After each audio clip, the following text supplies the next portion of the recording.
You are listening to Middle East Monitor Conversations, bringing you lively discussions with prominent voices from the region and beyond, as we delve deeper into issues shaping the Middle East and North Africa, from politics, the culture, and the arts. Hello, welcome to MEMO Conversations. Our topic, my name is Osman Butt, I'm a video producer with Middle East Monitor. Our topic today is, how does language and photography bring us together? My guest today to answer this question is Fadi BouKaram.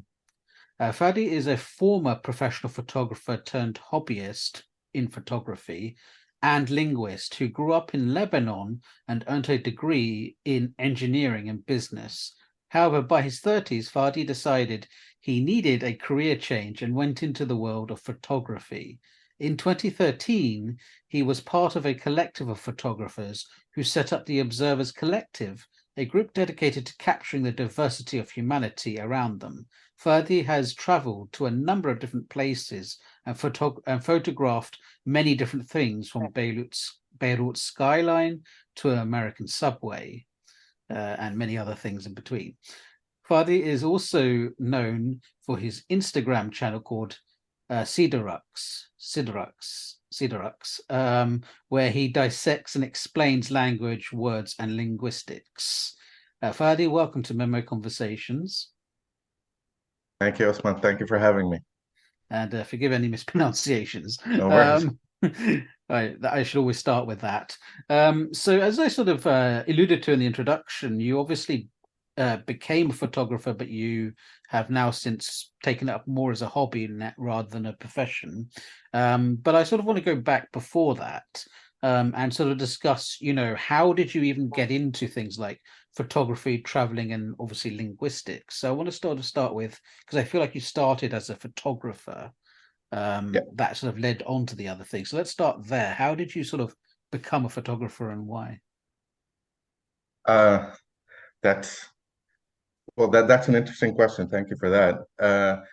The truth is, I know I'm from Lebanon, so 90% of the time the answer would relate to the war, right?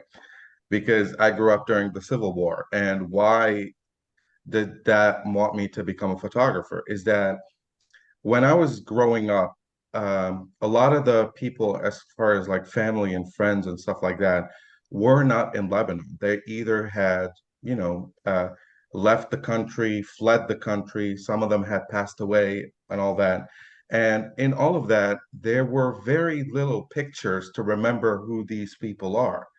Even because we had spent a lot of time, in the bomb shelter back then, there were very little opportunities to photograph.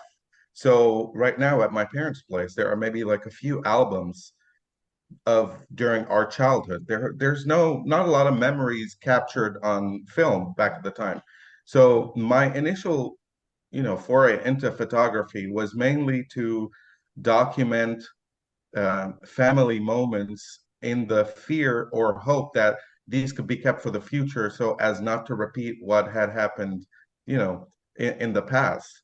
So it had always started as a way of documenting specific moments, And from there, I found myself like, I love how capturing images, be it for documenting them, but also it's it found a way of being a bit of a self-therapy from after the war, because it's kind of like you're hiding behind the camera, if you will, when you're photographing.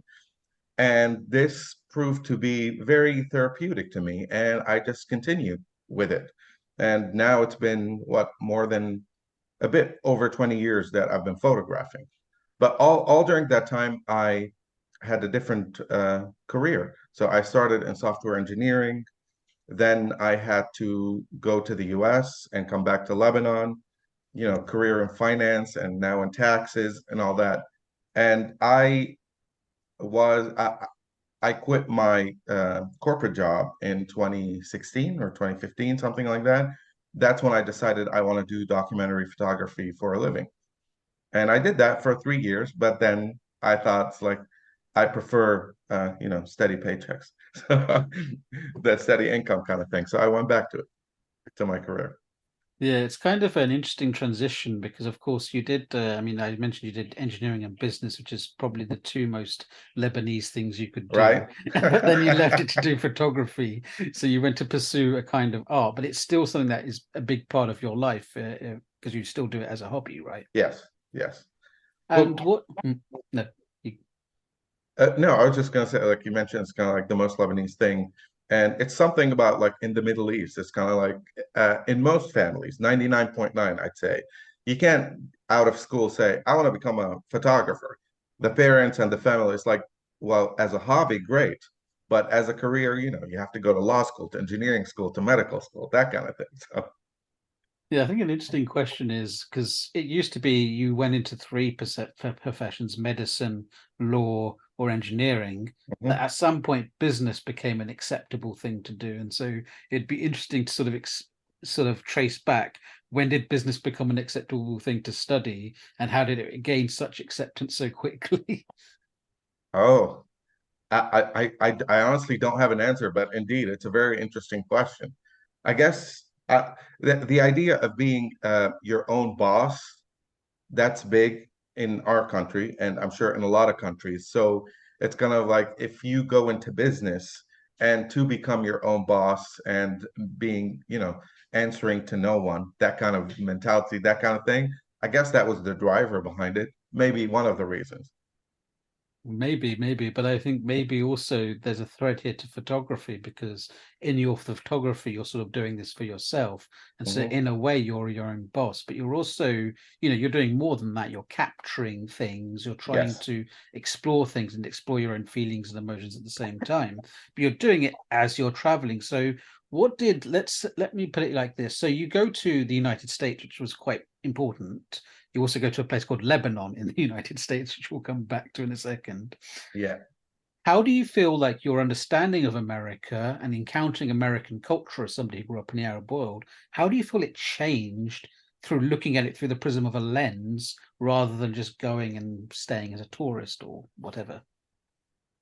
Oh, that like I can't underscore how much it changed me. And in here, I want to say how to say. So I lived in the U.S. because that's where I did my graduate school, and I was in the San Francisco Bay Area. So I lived there for a few years, but then I went back. But as part of the photographing uh, photographic journey, as in traveling all over the United States with a camera, how did that change me? Because it allowed me to strike up conversations with people because there was a purpose to it. I'm not photographing just as an outsider. It was an excuse to have conversations with people, to listen to their stories. And it was absolutely surprising. I mean, maybe it shouldn't have been surprising in that when you listen to people's stories, if you remove all these labels of, nationality, language, religion, whatever labels that are unfortunate necessities in our world, you see that there's a lot of similarities as to, the conditions where people have grown up, whether be it like, the financial difficulties of them growing up, how they live away from the city, what it means to be a farmer, especially if you come from, like from a rural community or a farming community. So that had allowed me to understand how closer we are. And it sounds a little bit cheesy, maybe. And it sounds that maybe I should have known this since the beginning, but it didn't. It was only through the camera and through talking with people that was like, well, there is a way of bringing people closer together if we want to and try real hard. So that was the lesson for myself. And to do it, because I'm sort of curious about this, Yeah. because my thinking is obviously when you go from, as you mentioned, you went to the US to sort of study initially, but you're obviously moving from Lebanon, which is a different environment Mhm. altogether. And there's obviously this idea that when you travel to a new place, there's a cultural challenge from being in the new place. I'm sort of wondering how true that is when you were in California studying and how this was transformed from traveling across and doing this photography stuff, your relationship to this? Um, that Yeah, that's a great question. See, the thing is, when I moved to the US, I didn't move to be alone. As in, I wasn't there alone. I had my aunt and my cousins. I was staying with her. So the culture shocks were, let's say, lessened or diminished by the fact that I was with family.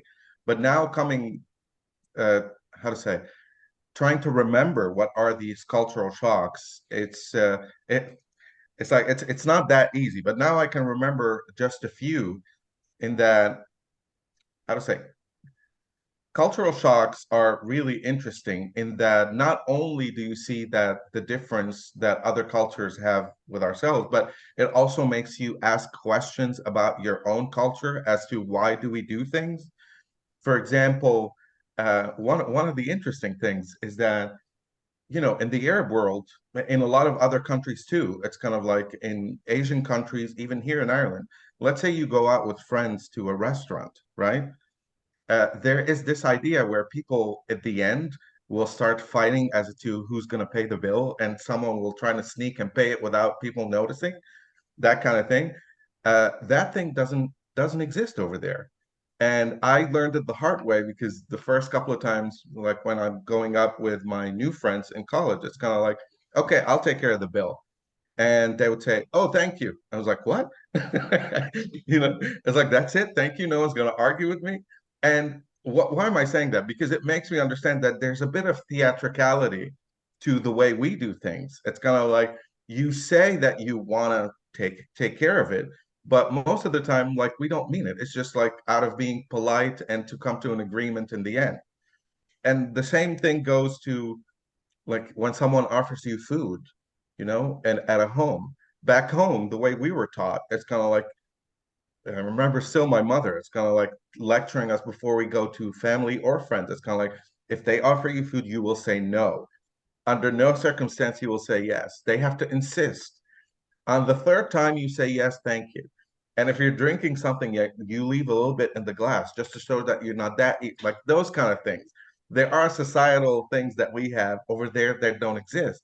It's kind of like, huh, so we do things differently. So it's these sort of things that it's gonna like make you understand about these little things, little differences that make us interesting. But initially, they are a bit of a shock, let's say. Mhm. Yeah, it's always interesting to think about those kinds of differences, because I feel like also, I don't know whether this is applicable in your case, but I would imagine if you're going around the US on your when you're doing your photography and you're talking to people of different backgrounds, and you're taking all these pictures. I'm wondering though whether that impacts how you think about Lebanon itself, because obviously when you're in Lebanon, you come from a certain class or certain background, and perhaps you don't think about maybe people from other parts of the country, or you don't think very highly of them. Maybe I'm not saying you don't think highly of them, but Yes. it's common, for example, if you're from the city to look down upon people who are rural or Yeah. whatever. I'm wondering whether doing this journey and actually having to sit in the US and at the distance from Lebanon, it maybe, I don't know, how did it impact the way you think about people who are from different backgrounds in Lebanon itself? I mean, that's a great one. See, that part I was aware of it a little bit before leaving, in that yes, there's a, let's say, a class system, but um, so there's the city versus village, right? But at the same time, this is related not just to the geographical thing of city versus village, but it also about economic status. Also, it's about linguistic status, like in sociolinguistics, in that in Lebanon, we have the city accent and we have the mountain accents, right? So, of course, there's north, south, etc., but there are different. But in the city, the mountain accents are looked down upon, let's say, in certain professional fields. So in my field, because my parents are from mountain villages, and my father especially has that accent. So I kind of have a mixed accent sometimes. And in my job, I'd have to do presentations. And I remember once it was at a bank because it was in finance. One of the people who were, let's say, organizing that thing, and she came to me and said, you sound like a peasant who had an education abroad. Could you tone down your accent? She's talking about my speaking in Arabic. And to me, it's kind of like, oh my God, like, how can people say stuff like that? But at the same time, you realize that this is something that we have in Lebanon, but it's also a global thing. You know, like I can tell from your accent that you're in the UK, right? Yep. Yes. I mean, and of course, you know that whole idea about how Southerners in the UK sometimes look down upon some of the Northern accents, right? Yeah. In the US, they have the same thing about the Southern accents. And you realize this is, I mean, this is one of the subjects that I wanted to do a video about soon because there's a word for that in that came out in France. It's called glottophobia. I don't know if it's big enough to be called a phobia, but they call it glottophobia, which means that it's like when we look down upon people with different accents. So that kind of makes you realize it's kind of there's a bit of a common experience between people all around the world. If they live or if they speak within a certain accent, they will be looked down upon by city people, you know, that kind of thing. It's great. I'm glad you actually brought back to language because this is where I was going Yeah. towards. I mean, because my feeling was from reading your bio is you started out in photography, but I feel like traveling across may have influenced how you thought about languages because that's the sort of thing you sort of get to when you travel to a lot of places. You speak to a lot of people, you do start to Mhm. wonder about words. So is that where your curiosity for language comes from? That's one of the reasons where my curiosity for the language comes from. Another one was always this, let's say, question about how did languages came to be? Like how, imagining at some point that us humans spoke one language, you know? I mean, in some of the holy books, whether it's biblically or in the Quran, there's the concept of, Babel, I guess. It's kind of like an area where people spoke one language, but then you know, they started speaking different languages. Well, I'm thinking like an anthropological point of view. It's kind of like us humans, I don't know, hundreds of thousands of years ago. Did we speak a single language? And how is it that we split? And during that split, what words were retained or what features were retained and what became a difference? So there's this, just as kind of like, how did it look like when we spoke one tongue? And is there a way of just like exploring these a bit just to address that even though we talk differently in different languages, there might be a lot of common points worth sharing and discovering? Yeah, it's kind of interesting because, I mean, today, for example, we, especially in the Anglosphere, we don't tend to consider the importance of language in many ways when it comes to investigating things. But in other cultures and other languages, when you investigate the origins of language, you're asking another question, which is, what is the origins of humanity itself? I mean, I think one of the more interesting examples of this was in, say, late 18th, early 19th century France, where you're probably familiar with Francois Champollion, the famous Yep. translator of hieroglyphics into modern language. His initial obsession was the idea of finding the earliest people, and he thought through language he might be able to find it, which is not something an Anglo scientist would do today. It's Well, uh, the, how to say, I would agree to a certain point with that, but what I mean is that English discovering how to say the roots of words in English, maybe they're not too common within the mass population, but as far as academically and scientifically, there are, heavy studies on looking the etymologies and the root of words, especially because English is such a hybrid language, meaning, it is a Germanic language, but most of its vocabulary it's from Romance languages. So whether it's Old French or Latin, so trying to discover these. That being said, because my native language is Arabic, uh, it is much easier to find resources on the origins of words in the Indo-European languages. So whether we're talking Hindi or Farsi or French, English, etc., than it is for Semitic languages, especially Arabic. So it's not easy to find resources like etymology dictionaries on Arabic out there. And what's I want to say sad, but maybe it's not too sad, but the major project being done on the etymology of Arabic words is actually not in the Arab world. It's in the University of Oslo in Norway. It's kind of like, why is it out? Why is it not us? You know, that kind of thing.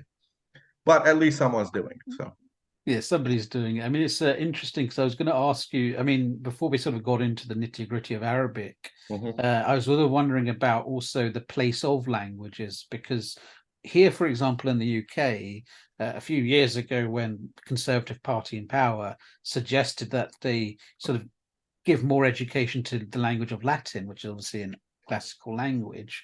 What was interesting was the reaction to that kind of policy was, why are we wasting our time learning Latin when we could be doing more science and maths? There was this yeah. whole like, what's the point of learning languages? It's a sort of weird, I mean, this is obviously popular rather than academic level, but it is a common cultural attitude here in the UK, which I think speaks to a number of things, including the sort of privilege of the English language globally. So science, maths, all of that is effectively in English. So we have Anglo supremacy in that kind of way.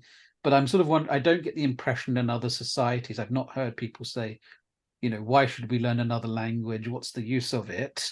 It might be specific languages, but in general, they seem to accept that if you want to be successful in Lebanon, you should know French or English or something along that line. Yeah, I mean, maybe we have a very specific situation in Lebanon because, like, yes, we have to, how to say, all our schools are mandatorily, I don't know if that's a word, trilingual, right? So I had to go to a French language school. The other option would have been an English language school. That doesn't mean that we don't learn Arabic. Of course, we learn it as a main language, but you have to learn another main language. And that is, I think, extremely helpful, is that it equips you to, interact with more people and, and all that. And I don't know what's the academics status right now on uh, teaching kids from when they were young, but I cannot imagine that it would be negative in any way. And that I read report after report that it's always helpful when you teach your kids multiple language as they are young, because that's when that's the best age to kind of like learn language and give them this aptitude to want to learn language. And it's not just about language. This aptitude about, wanting to learn languages is about connecting with more people. Even if we want to put a business spin on it or success spin on it, it's kind of like the more languages you speak, it'll give you a better chance to succeed in life if that's what you want. So uh I'm not sure where I was going with it, but it's kind of like I don't understand how not wanting to learn languages is something better than wanting to learn more languages. I mean, if you can't, you can't, as an adult. But I'm saying this is learning a skill. This is just as important as learning, math and sciences, learning new languages. Yeah, I was just reflecting on the difference in cultural attitude, because it's not just Lebanon. I get the impression in a lot of other countries there is a sense that you can't really become a doctor, for example, without knowing some English. I mean, there's medicine is many countries is taught in, not everywhere, but in many countries it's taught in English. So you can't even do. I think Syria is one of the few countries where it's all taught in Arabic, which is an interesting thing. Yeah, but I wanted to sort of get to, because you've obviously started a channel. Well, you've Yes. used your Instagram to Yeah. sort of spread the awareness about languages. So why did you decide to do this? Um, the answer is a bit unfortunate, but it is the pandemic. That's the answer. But let me explain. So, see, I live in Dublin, Ireland, and during the pandemic, we had a very, very rough lockdown period where you can't leave the house, and it can only be outdoors for 2 kilometers, stuff like that. So I was stuck at home a lot, and I was working remotely at the time. And someone had mentioned I should download TikTok because it has funny videos on it. And that's the only reason I downloaded initially, because it was a dark period for all of us and I wanted to laugh. That's it. Then I maybe saw a couple of videos on languages. Like, I've never spoken about on languages ever at that point. So we're talking late 2020. I had never spoken on that, but it's a subject that I was always interested in. So I was like, and this is just like a 1 minute video, or maximum 2 minute videos. So it doesn't require that much effort or focus from me. How about I do that? So I did a few videos and I saw that people were interested. I was like, okay, let me continue with this. And then my friends who are my age, i.e., older than the TikTok age, told me it's kind of like, could you please post it somewhere where we can actually see it? We're not going to download TikTok. So I started posting on Instagram, and thankfully it's been good so far. So You seem to be doing very well, actually. I mean, you've had, I think, you've got what seems to be a growing and large audience. Your videos do very well. There seems to be a lot of interest in it. So could you perhaps tell us, how your audience is reacting to your content, and what do you feel that you've learned about what people want to know about languages? uh, for the most part, the absolute majority of the time, the reaction has been really great. In that, why? Because I'm, how to say, a lot of my videos is taking expressions, let's say names of foods and stuff like that, that we don't usually examine in our day-to-day life, as in like, why is this fruit called such and such, and trying to find what's it called in different languages and where the names come from. So for a lot of people, this is something that they would have taken for granted, maybe, or never asked a question about. It's kind of like, where does the word orange come from? And it's like, oh, that's where it's so it, people react positively to that, or I'm seeing that they have been reacting positively to that. It took me by surprise, but now it's kind of like, okay, so people are interested in these things, and I'm happy about that. There is a very minor subset of people who react not positively to these things, but this is the nature of being online and social media. But regardless where they come from, they're a specific type with people who, I don't want to say it's their character, but maybe the way they were brought up or how it is that they tend to have a certain feeling that their language, their native language, is better than the other languages. And if they discover that a word isn't, native to their own, but it's a loan word, they react very badly to that. And I feel sad for them in a way, but it's kind of like I'm trying to find ways to address the point that there is no language that is better than another language. Like this should be, axiomatic, let's say, but people don't, not everybody thinks that way. And I'm hoping to address that in a nice way. Like I understand their point of views. It's a shock to think it's kind of like my language isn't as special as the other languages, but we have to admit it. Like all languages are the same.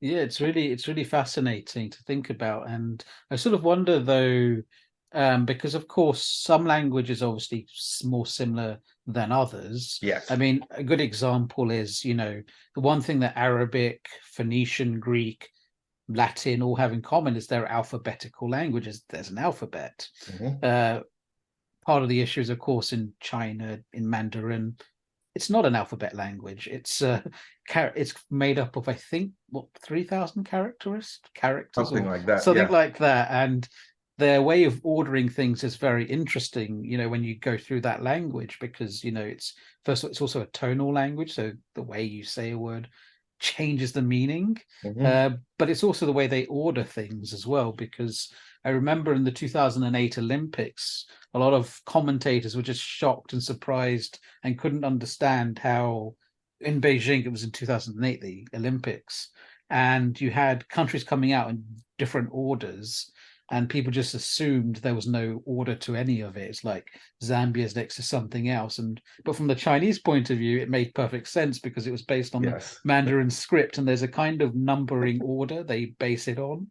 So there Yes. was a method, but because it's not an alphabetical language, it was a True. huge issue for them, you True. know. So I'm just sort of wondering, how do you like? Is there like any sort of languages where it's hard to find commonalities between? Um, yes, absolutely. It's kind of like how to see it. The basics for commonalities between languages is the language families. So as I mentioned, the Indo-European earlier. So Indo-European is one branch. So it's easy or less hard to find commonalities between words and languages that are part of the Indo-European language, right? On the other hand, you have the Afro-Asiatic languages, part of which is the Semitic language branch. So that's Arabic, Hebrew, the Ethiopic languages like Amharic, Aramaic, stuff like that. So you'll find there. Uh, if trying to find commonalities, as in words from one language to the next, they wouldn't be from common roots, but rather it would be loan words. And that's an interesting point on its own. It's kind of like, why did this language borrow a word from this language? Which is often the case from Turkish words that happen in that were borrowed into Arabic. I mean, obviously, given the history of the Ottoman Empire, but again, over there, it's kind of like it teaches us more about, history and society at the time. And ideas as well, I think. Absolutely. Yeah, it's kind of it's very interesting. So I wanted to sort of ask here then, you've interacted with different languages and cultures. How has this influenced the way you think about or changed the way you think about the Arabic language? Uh, that's a sensitive question. I mean, I love Arabic, right? I absolutely love Arabic. Reflecting how to say, when interacting with people from different languages, I've mentioned it a few times that Arabic has this feature that rarely exists in other languages, which is the diglossia. That means that our written language is completely different as far as syntax, vocabulary, morphology, all of that from the spoken languages. There is one unifying factor in the Arab world from a language perspective, which is Fusha, the written language. I wish, I wish, kind of like reflecting on my own education and all that, that what we are learning in Arabic and about Arabic in school, maybe that's a Lebanon thing, but I've checked the curriculum in other countries as well, and it's the same, is that we learned some of the driest, least appealing Arabic texts when we are in school. And as an adult, now I look at these texts like, oh, these are beautiful, but these are not made for 10-year-olds and teenagers. Like, we would need to approach education to the Arabic language a little bit differently, trying to bring the modern world. Like, when I was in school, I did not study anything that is more recent than the 18th century. Like, that was not part of it. Like, if the Arabic language is to thrive more, I think that we would need to bring more modernity to it so that for the future, we would be more inclined to create new Arabic worlds for the country we live in instead of just getting loanword after loanword after loanword from English or other languages, because we are getting behind on that. The written language does not change, right? But what we do import new words. But there is such a huge delay. Okay, let me simplify it a little bit. We're talking on a computer, right? When I'm speaking Arabic, I say computer, computer. I just say the English loanword. The Arabic word does exist. It's hasub, right?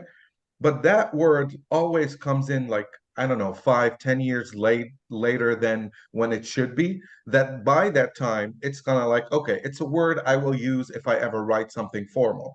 But when I'm speaking, I'm not gonna say hasub. I'm not gonna say fara instead of like mouse, that kind of thing. So in that sense, the Arabic as a language being up to date with the world we live in from a technological perspective or scientific perspective, I think it needs something needs to change.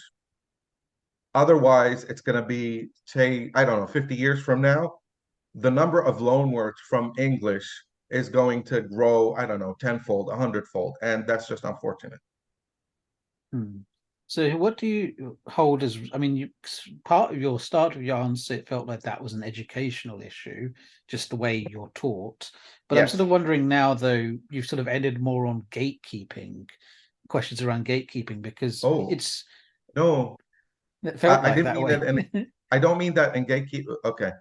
I don't mean you're saying it should be gatekeeping. I mean the reason it's so slow is because there is some kind of gatekeeping around the language. I don't think it's gatekeeping, and I don't think it's on purpose.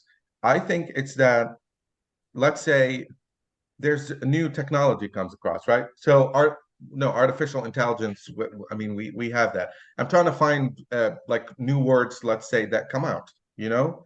It's kind of like, who is the body responsible, or is there a body responsible to, one, create an Arabic word for it? Because sometimes we have to create a word, and we don't have to create it from blank. Like Arabic is a root language. That means there's always these three-letter roots that we can do, right?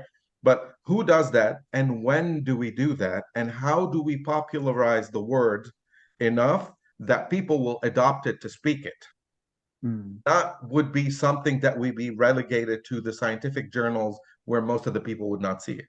Is there something on TV or on radio mentioning these words over and over again, so that, so that the language feels more current, natively current, and not have so many loan words that it might become unrecognizable if I'm talking, you know, something on a scientific project. Okay, let's forget science and technology for a bit. I work in tax transparency laws. That's my day job, right? I have to do presentations all over, including the Arab world. It is, and I like to keep my words, like if I'm talking Arabic, I want to talk just Arabic, right? But sometimes it's kind of like, how do I talk about concepts of the finance world that just people don't use? So because people don't know them. So I have to use a lot of English, and that bothers me. Hmm. I I didn't mean it to sound very negative, my No. answer, I don't but think okay. I don't think it comes across as negative. It's just obviously, as you're saying, I'm wondering, is this a question of people who sort of decide on language being too conservative with how it should be done, or is it just the opposite? It's the fact that there's not enough social investment in Yes. these things. Yes, I think there's not enough. But again, I'm not saying like this is a conscious decision. Maybe because I don't know, it's not a subject that people care enough about because they have other cares in the world, you Mm. know? So now I want to change pace a little bit, because obviously Yes, you do a please. lot of research. You never seen a man more glad for a change in subject. So because obviously you do a lot of these deep dives into like words, and I'm sort of wondering about your research process. How do you sort of trace the origins of words, and what's your research do you use? Yes, so as all kind of like my first start is, you know, Google and Wikipedia, believe it or not. And I know people are like, oh, Wikipedia is like, yeah, Wikipedia is not a good source for the like the veracity or the authenticity, but it's great as a first say first stage, because then you could source your the resources and trying to find first resources just to find things. But I also want to say that I do have a couple of etymology dictionaries. It's kind of like the source of words, but my main source is Google Books, to be honest. Google Books is just kind of like a repository of books. A lot of them are free and a lot of them are old. So I have dictionaries, English dictionaries from the 17th century and the 18th century. So, and these are available for everyone and they're free. And same thing for the web archive. It's a website that also have a lot of internet archive and stuff like that, right? My third source is JSTOR, which is a portal where there's a lot of academic papers, especially on linguistics. And for people who are interested in that, during the pandemic, uh, JSTOR, because it's a paid portal, but JSTOR changed their policy during the pandemic, and it has not changed yet, where you can read 100 academic paper a month without having to pay anything. So for people interested in that subject, I highly recommend going there. I mean, I've learned so much from having to do this research. So on that, just a small note in that in 99.9% of the videos I do, it's never that I have the information. It's never that I know it. It's that I'm looking into it because I'm interested, and the video is a way of saying, by the way, look what I learned, that kind of thing. So I suppose this leads to the question of when do you get to the point where you're like, okay, I feel like I have enough here to actually do a video? Because of course, tracing words, you can go on for a long time, There's obviously a lot we don't know about where words arise from, because I think part of the issue, it's the same issue with history generally. Like if you're looking for, let's say, who was the first to ever have hummus, for example. Oh Well, my that's God. not, you're not going to find, what you might find is we have the oldest surviving manual from this area, Yeah, right? But that doesn't necessarily mean that's the area it originated from. It could be that this was in wide circulation, this person wrote about it. It yeah, could be that the other manuals from other areas didn't survive. There's all sorts of 100%. things. So how does that work for languages when you sort of, how do you get to a point where you decide, okay, I've got enough now to go on? Saying kind of like way I have what I how I have it, if I have enough or not, is rarely based on the research, but it's partially on the research. To me, it's kind of like uh, this is well, like my videos are not linguistics, they are pop linguistics, right? So it's about how am I able to dissect this subject into a 90-second video that could make it relatable. Because I could do a video where I'm listing all the academic resources and stuff like that, and people might get bored. I'm not writing a thesis. I'm just trying to find a way to relate a story in a way that might make people more interested on the subject. And if they want to research it more, they can do it themselves. So for me, it's less about doing enough research, although that's the basics, but about do I understand it enough in a way that I can put it in a story of a 90-second video that people might like. If I have that, then I can do the video. And there are cases where I've said, uh, there is no answer, or I wasn't able to find an answer. So that's not an issue for me. So So in your sort of, because obviously a lot of it are deep dives into language, I'm wondering, so from all the deep dives you've done, what has surprised you the most, and what was the most sort of case you thought was among the most interesting? uh, it was my initial research into the word orange that I mentioned earlier. To me, because that was an early one, that was just kind of like, oh my God, that's so surprising. In that a word, orange, gave me the research, gave me the tool to look up, to understand so much history about other populations and the trade routes back in the time. In that, if I'm going to summarize it real quick, in that, the word orange that's used in English, French, I mean, the root of it, Italian, Spanish, etc., came because it was a word that was given to them by Arabs through who were given to it from the Persians, and it came from India, right? And it's kind of like trying to understand because the trade route went that way, and it was the bitter orange. But for them, they kept the name orange for bitter and sweet oranges. Whereas for us in the Arabic world, we kept the name related to orange, which is naranj, for bitter oranges. However, because we got the sweet oranges from the Portuguese, the name of the fruit in Arabic is Portugal, which is the same as Portugal or Portugal. It might sound obvious now, but it's kind of like, oh my God, you learn so much about the history. And then you understand it's like, oh, but the Portuguese got it from Chinese, which is why the name for the sweet orange is Citrus sinensis, which means the Chinese citrus. So that kind of like trying to imagine how it was back then and how people trade and decided on the names. So that was the surprising part for me. It's kind of like how one word would make you so much more interested in the history of ancient civilizations or people and stuff like that. It's always interesting, especially with food, because Yes. I mean, like for Yes. example, you've got the obvious example of the bird turkey. Why is it called a Yeah. turkey? Well, even though it doesn't come from Turkey originally, it's Yes. originally part of the Colombian exchange. So it comes from Colombia, ends up in Turkey, comes to European ports, then it gets called Absolutely. turkey. Yes. I think the best one I learnt reading around was there's a relationship in Latin, which is through medieval Christendom about between, say, the word for apple and the word for evil. Yes. Yes. But that's kind of like a, how to say, it's a homonym. It's not the same word. As in, the word for apple, what malum, right?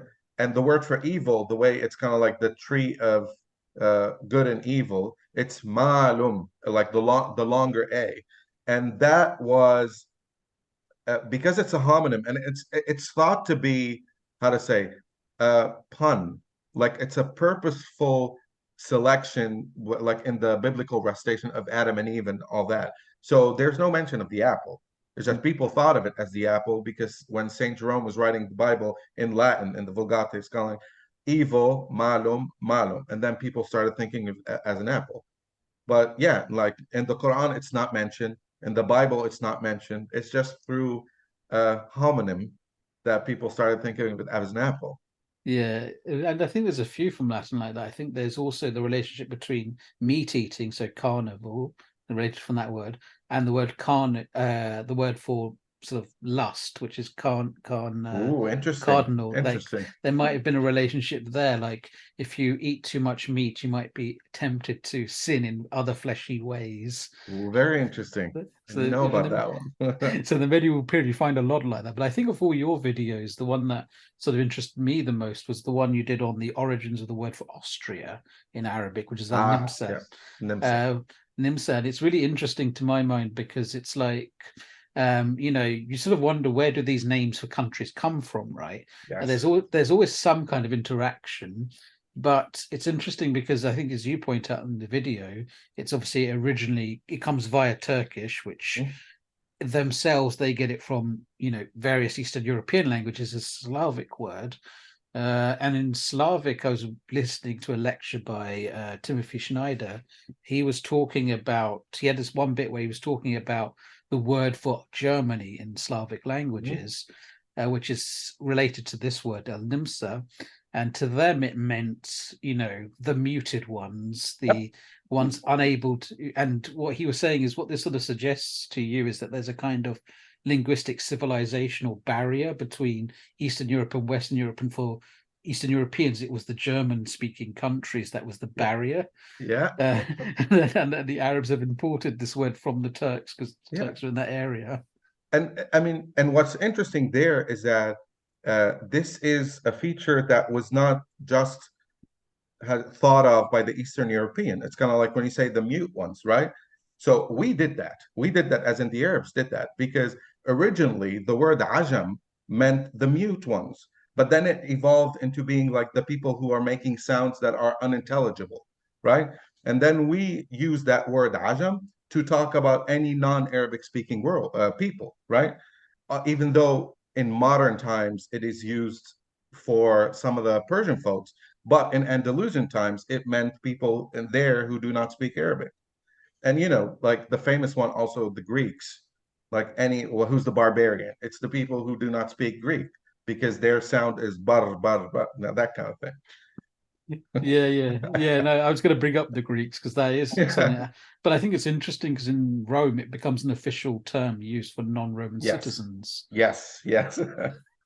It's something that you see sort of transform through the ages. Yeah. Uh, yeah, I think there's a lot you can do with languages. It just Yeah. unveils so much. I mean, we've sort of hinted at different things you could look at, but it's a very big area. Yeah. And so I'm sort of just also sort of wondering because obviously we've mentioned a bit about the interaction you have with the audience, but I also wonder, have linguists themselves been in touch with you about things? See, that's how to say, I have a bit of a what do you call imposter syndrome, right? Because I'm not a linguist, and I never claimed to be a linguist. It's kind of like I'm just trying to find that way. So in my mind, there's always in the back of my head, it's kind of like if people read watch the video and like it, awesome. But what would linguists think? Like, would they look upon that as kind of like it's like you don't know what you're talking about. So far, that has not happened, except in a few situations where they would correct me on things, and I'm obviously open to corrections. But I'm happy that I'm friends with linguists now because of that. So I've been contacted by them, and they would give me pointers, and I just love it, you know? So as long as I don't make a big fool out of myself, I mean, and if I do that, I will take down the video. But it's like, as long as they give me a little bit of like, okay, it's good so far, I'm happy. So again, it's kind of like I'm not claiming to discovering anything in linguistics, just making it accessible to some people who might enjoy it the way I am. I feel like that's how it should be with professionals like that, because what you really want to do is encourage a spirit of inquiry among Yeah, various people. And there are obviously people who sort of really do believe in that, and there are others who are like, no, we don't believe in that. So yes, I think it seems like you're fortunate enough to get the sort of right people involved. thankfully. And thankfully, yeah. And I was also, just as you were talking, I was thinking of another word, because we can go on forever like this. Like, I was thinking about the possible relationship between the sort of biblical belief in succubies. So you probably are familiar with the story of Lilith or Lilut, and the word for lullaby, which you sing to children, which Oh, apparently there might be a relationship, because it originally would have been Lily Avi, which means Lilith go away, or something akin to that, okay. and it becomes lullaby because you sing it to children to frighten away the. Oh, wow. I did not know about that one. Okay, that's okay. You're setting me off on a couple of days of research now. I could be completely wrong. I saw it on the History Yeah. Channel once. So I don't take my word at it. I know it's going to go to the podcast. It doesn't matter. I'm not the one doing videos on linguistics.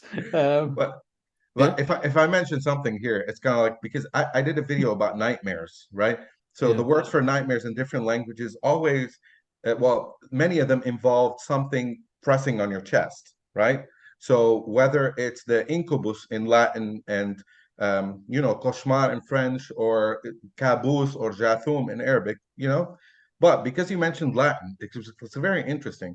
So uh, incubus, I might have these flipped, but incubus is the one sitting on top of you because pressing on your chest.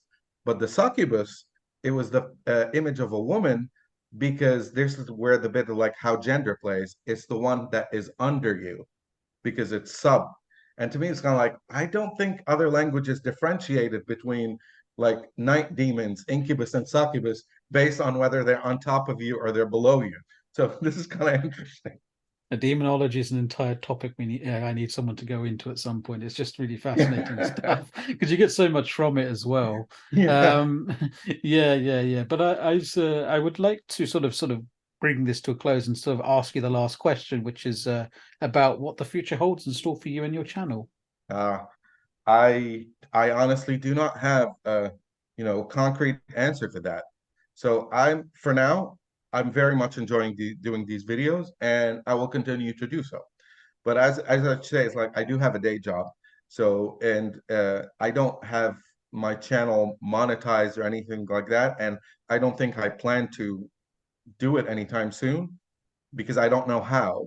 But so the idea is that I'm just doing it for fun. I'm not continuing doing it for fun, but if the future contains positive things, awesome. And I'm hoping it will. So But I think probably you've got your lullaby video we got to look forward to by the sounds of it it'll now. take And me some time but actually, just before before you run, it'd be good to get your yeah. comment on this. There is actually a lot of interest in, because when I look at YouTube, there's now like an entire community of YouTubers who are dedicated to learning so-called dead languages. There's one guy who's like almost completely fluent in restored classical Latin. Oh Well, wow. actually completely fluent now.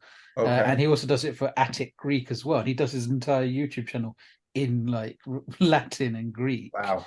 So there does seem to be like a real hunger for this sort of stuff, wouldn't you? And I'm getting the same vibe from you that there is a real hunger for this sort of stuff. Yeah, I see that too. I see that too. But now that you mention languages, I do like, I mean, that'd be a nice thing to be able to learn that language, but maybe some other time. But yeah. I mean, apparently there's 20,000 speakers of restored classical Latin now. Wow. I wonder if they look down upon speakers of vulgar Latin. Vulgar or even ecclesiastical. Yeah. Oh my God. The debate on the pronunciation of Latin classical versus ecclesiastical, that just it's kind of like, guys, like, why are we having fights on this? It's 2023. It's worth having a fight. You know, if there's something to fight about, it's always good. Fadi BouKaram, thank you for talking to us at Middle East Monitor. Thank you very much for having me. Thank And you. to our audience, thank you for tuning in. Please do tune in next time for more Memo Conversations. And if you've missed any others, please go to our website for more. This was Middle East Monitor Conversations, brought to you by the Middle East Monitor in London.